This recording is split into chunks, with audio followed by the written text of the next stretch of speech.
Shkëndia ka shënuar një fitore të madhe me rezultat 2-0 ndaj rivalit të vjetër Vardarit në ndeshjen e xhirosë së dytë të ligës së parë të futbollit të Maqedonisë së Veriut të zhvilluar në Shkup. Pas një pjese të parë pa gola, Kuqezin dominuan pjesën e dytë ku sulmuesi Fabrice Tamba u shfaq si heroi i takimit duke realizuar të dy golat në minutën e 52 dhe të 72. Në fund të ndeshjes, futbollistët e Vardarit të dëshpëruar nga humbja 2-0 sulmuan lojtarët e Shkëndijës. Në incident janë përfshirë drejtues të klubit, futbollistë dhe tifoz.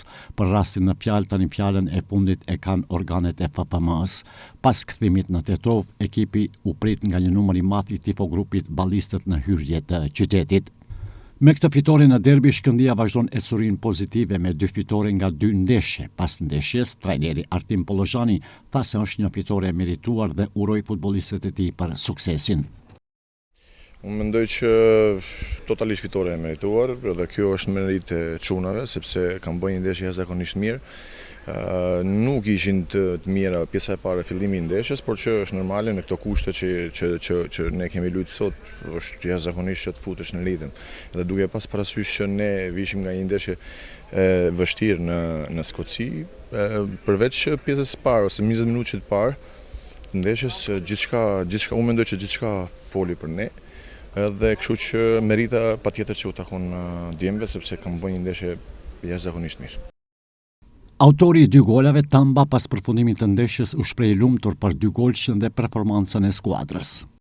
I can say it was a hard game due to the weather condition.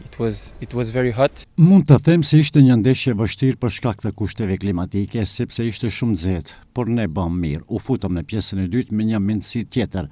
Hym në fushë dhe treguam atyre se donim të fitonim këtë ndeshje dhe këtë e bëm.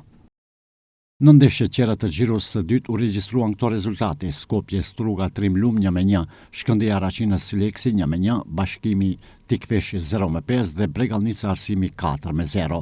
Pas kompletimit të 2 xhirove të para, tabelën e kryesojnë Tikveshi dhe Shkëndija me nga 6 pikë.